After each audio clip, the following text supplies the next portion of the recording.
Оройн guys. Тэгээд би дөнгөж сая хоёр харилцаанд ороод хоёулын дээр нь losing trade болцоод байж байна.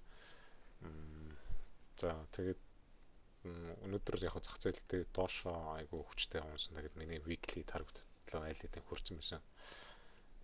Тэгээд ерөнхийдөө бол яг өглөөний яг Нью-Йорк яг зах зээл нэгтгэж яг хаашаа арилжах вэ гэдэг тийм ямар bias болсон юм. За яг угаасаа зах зээл доошоо явж байгаа.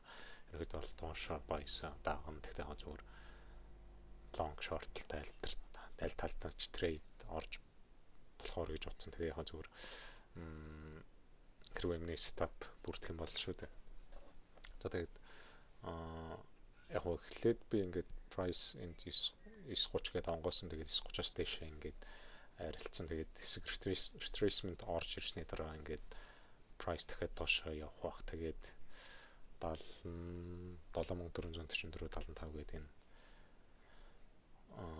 яг эхэлсэн opening price лоо дээрх байх гэж бодож ирсэн. За тэгсэн боловч яг зүгээр маш том уналтын хөдөлгөөн ингэж орж ирсэн юм чинь. Яг би жоохон pullback хөдөлгөөнүүд дэше явах бах гэж бас харж ирсэн. За тэгээд энд price арилж яг би эхний арилжаа мал ерөөд бол short арилжаа байх хэрэгтэй байсан. Би ингээд өөрхөн яг setup миний setup энд бүрэлдсэн. Тэгээд би энэ setup яг анзаараагүй. Тэгээд тоогоогүй ч юм уу нэг тийм фокуслаагүй. Тэгээд энэ setup юугаад тэгээд одоо miss хийсэн гэсэн гэх юм.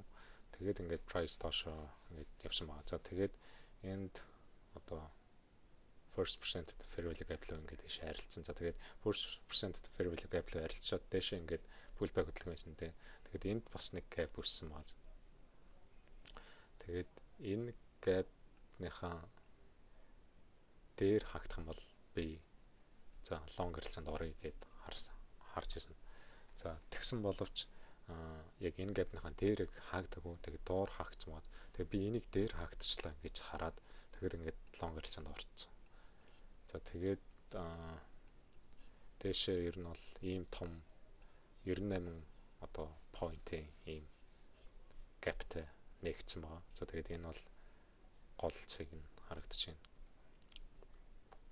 За тэгээд би энэ гол цэг рүү ер нь арилж болох юм байна гэдэг. Тэгээд энийг хэрвээ би дэше инвертх юм бол дэше long арилжаанд орё гэж байгаа. Тэгээ яг энийг инверт хийчлээ гэж би хараад тэгээд ингээд long арилжаанд орсон. За тэгээд ингээд stop top болцсон. За тэнгуут нь буцаж ирээд одоо энэ буцаад эндээсээ унаад тэнгуут нь first percent би энэ first percent fair value gap ингээд inversion хийжингүүд нь за окей. Тэгвэл short арилжаанд би эндээс оржлох юм байна гэд тэгээд short арилжаанд уул нь орсон. За тэгээд миний stop loss энэ аюу урт юу байсан л да. Тэгээ миний stop loss-ыг би $50 ирсэдэж штэ. Тэгээ чинь $50 ирсэдэж чинь $50 ерөөсөө яг энэ авчиг байгаа гэсэн аахгүй. Тэгээ яг уу энэ авцаа. Тэгээд миний stop loss чинь уул нь яг энэ дээр байж ах хэрэгтэй аахгүй. Тэгээ тэгэх юм бол би 50-аас илүү ирсчих гэдээсэн л да.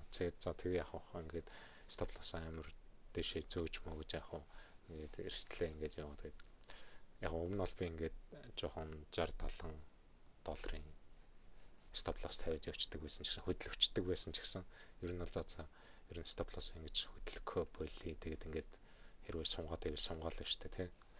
Тэгэж бодоод би за окей stop loss зогтол л гэж яг зогтох магадaltaй гэдэг нь бас магадaltaй байх гэж бодож исэн ч гэсэн тэгээд яг тэгээд окей орхицсон. За тэгээд ерөнхийдөө short арилж байгаа юм ингээд доошоо явсан. Ингээд 2 аваар арилж байгаа юм ашиг авах байсан баг. Тэгсэн боловч ингээд price ерөөхдөө бол өглөөнөөс хойш Нью-Йорк нэгдснээс хойш ерөөхдөө ингээд жоохон тийм sloppy байсан. Тэгээд хоёр арилцаа ингээд зөхөгдөөд ингээд гарцсан байна. За яг миний нэгт алдаа юу байсан бэ гэнгүүт за нэгт би сайн фокуслаагүй. Тэгтээ яг сэтгэл санаа нэг тийм муусан анхаарал нэг тийм арилжаанд яг өнөөдрийг өглөөний яг сэтгэл зүйн байдлаар бол нэг төвлөрөөгүй байсан бэ. Тэгээд яг би ингээд за өнөөдөр харилцаа болдог ч юм билүү нэг тийм тогтож төвлөрч өгөхгүй ингээд тэгээд юу гэсэн яг хөө зүгээр тэр яг мэдрэмжэд авсан бодлоо арай надад зүв байсан баг. Илүү мөнгө алдахгүй те. Яг мөнгө хийдэг юм аа гэхэд би одоо өөрийнхөө капиталаа мөнгө хамгаалж байгаа юм шиг бас мөнгө арилж мөнгө алдахгүй байна гэдэг чинь. За тэгээд би за гэдэг ингээд хүчлээд ингээд ерөөхдөө олон арилжаанд өнөдр ингээд орсон л доо. Тэгээд эхний алдаа маань юу байсан бэ гэвэл энд би дээр хаагдаг байхад одоо confirmation болог байхад би ингээд арилжаанд орсон. За тэгээд хоёр дахь за энэ бол бас том алдаа. Тэгээд сайн фокус тавьвал гэсэн. Тэгээд доошоо ингэж яваад ингээд яг хоёр дахь шорт арилжаа маань ингээд зөв байсан ч гэсэн ингээд stop loss маань хэтэрхий tight байсан болохоор ингээд stop loss өгтөд ингээд гарцсан. Одоо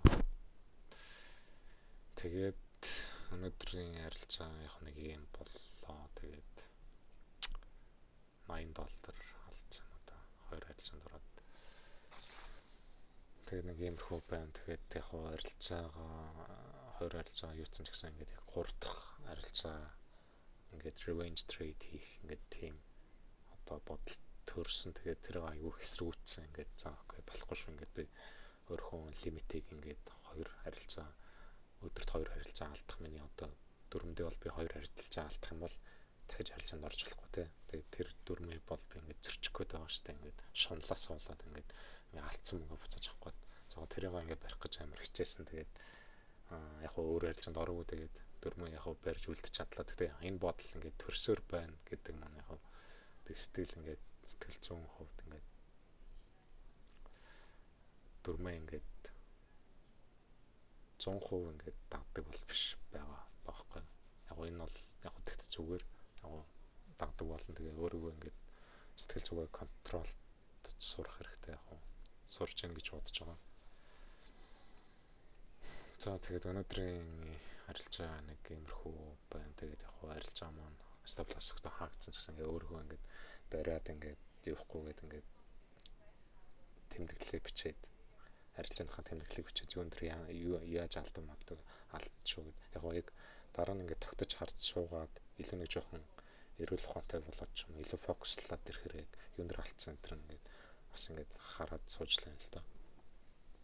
Тэгээ нэг өнөөдөр нэг иймэрхүү байна.